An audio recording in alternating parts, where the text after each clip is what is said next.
안녕하세요. 저입니다 홈TV 임동원입니다. 오늘 이 시간에는 카페 창업 초기 비용을 획기적으로 줄일 수 있는 방법에 대해 설명드리는 시간을 가져보고자 합니다. 전국 성인 1000명을 대상으로 한 조사 결과 무려 62%의 성인이 하루 평균 2잔 이상의 커피를 마시는 것으로 조사되었는데요. 수요가 워낙 많다 보니 현재 전국 카페의 수는 8만여 곳이 넘을 정도입니다. 레드오션인 카페 시장에서 살아남기란 여간 어려운 일이 아닐 뿐더러 창업 시 들어가는 초기 비용도 만만치 않습니다. 그렇다면 카페 창업 시 어떤 비용이 발생하게 되나요? 카페 창업 비용은 컨셉이나 브랜드, 매장의 규모에 따라 천차만별이지만 소규모 개인 매장을 기준으로 약 5천에서 1억 내의 비용은 생각하셔야 합니다. 해당 비용에는 상가 임대료, 매장 인테리어 비용, 시설 구입 자금, 재료비 등이 포함되어 있으며 정식 오픈 이후 발생하는 운영 비용은 고려하지 않고 순수 창업 비용만 가지고 설명을 드리도록 하겠습니다. 상가 임대료는 10에서 15평 기준 보증금 2에서 3천만 원, 권리금 1에서 2천만 원 정도로 구성이 됩니다. 권리금의 경우 상권이나 입지에 따라 크게 달라진다고 보시면 됩니다. 카페 인테리어 비용은 평당 150에서 200만 원 정도로 10평 기준 1,500만 원에서 2천만 원 선입니다.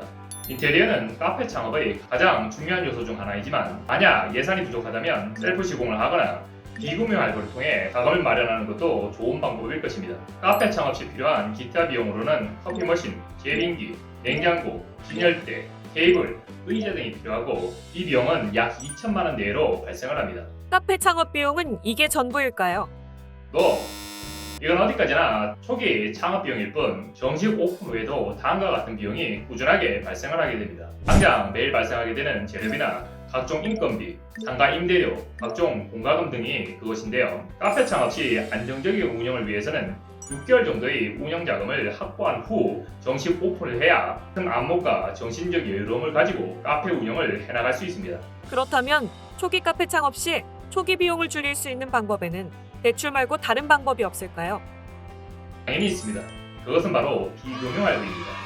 비금융할부란 기존의 일반 금융할부나 리스와는 다르게 채무, 즉 대출로 잡히지 않는 할부를 이야기하는데요. 일반적인 할부와는 다르게 고객이 구입을 원하는 어떤 제품이든 할부가 가능합니다. 일반적인 할부의 경우에는 카탈로그 목록에 있는 제품 중에서만 선택이 가능하지만 비금융 할부는 그런 것과는 무관하게 인테리어 비용이나 간판, 각종 직기류 등까지도 할부화를 시킬 수 있습니다. 물론 여유자금이 충분하다면 자기 자본으로 창업자금을 모두 마련하는 것이 훨씬 유리합니다. 하지만 현실적으로 현금을 5천에서 1억씩 보유한 분들은 많지가 않습니다. 그렇기 때문에 카페 초기 창업 비용이 부족하다면 창업 이후에 할부로 납부하는 것도 고려해 볼 만합니다. 비금융 할부 신청 시 최소 자격 조건은 어떻게 되나요? 비금융 할부의 자격 조건을 살펴보자면 첫 번째, 사업장 임대차 계약 완료 후에 접수가 가능합니다. 현재 카페를 창업할 장소도 없는 상태에서는 접수 자체가 불가합니다. 두 번째, 만 26세 이상, 만 65세 이하의 성인이어야 합니다. 하지만 이건 어디까지나 렌탈사에서 제시하는 조건일 뿐 저희가 실제로 해보면 만 30세 이하의 분들은 한도가 잘 안 나오는 편이었습니다. 이와 같은 최소 자격 조건을 갖추었다고 해서 모두 가능한 것은 아니고요. 다음의 상황에 해당하는 경우에는 접수가 불가하니 참조하시기 바랍니다. 첫 번째, 서울보증보험 사고 이력자는 접수가 불가합니다. 비금융 할부는 서울보증보험 증서를 끊고 그 보증서를 담보로 대금을 우선 선납해주는 상품이기 때문에 과거에 서울보증보험 사고 이력자는 접수가 불가합니다. 두 번째, 현재 현금 서비스 이용자는 접수가 불가합니다. 이 조건은 반드시는 아니지만 현금 서비스를 이용하고 있는 경우 서울보증보험에서 보증서 발급 자체를 거부하는 경우가 많습니다. 만약 비금융 할부를 이용하고자 한다면 현금 서비스 완납 후 접수해 볼 수 있습니다.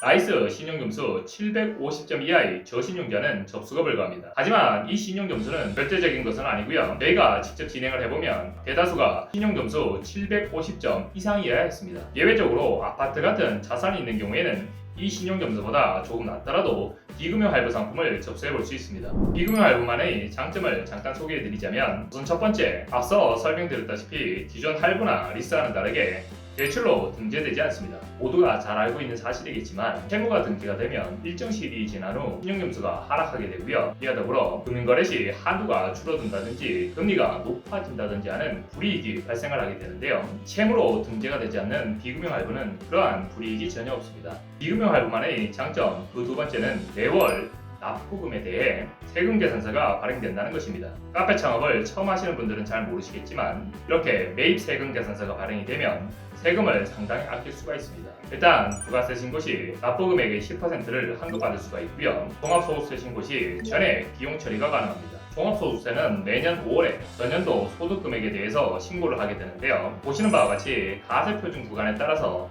6에서 45%까지 소득세가 부과가 됩니다. 나중에 세금 낼 때 되면 아시겠지만 여기 저절로 나는 경우도 상당히 많습니다. 하지만 이렇게 매입 세금 계산서 처리를 하면 가세 표준 구간에 낮춰서 세율 및 실제 종합소득세 납부 금액을 크게 줄일 수 있습니다. 오늘 시간에는 카페 창업 시 들어가는 비용과 절감 방법에 대해 알아보았는데요. 만약 오늘 영상에서 이해가 안 가시거나 더 궁금한 점이 있는 경우 업무 시간 중에는 유선전화 1670-8831로 연락을 주시고요. 업무 시간 이후에는 카카오톡 아이디 머리7천을 추가 후 문의 남겨주시면 최대한 빠른 답변 드리도록 하겠습니다. 지금까지 저우미더홈TV 임동훈이었습니다. 감사합니다.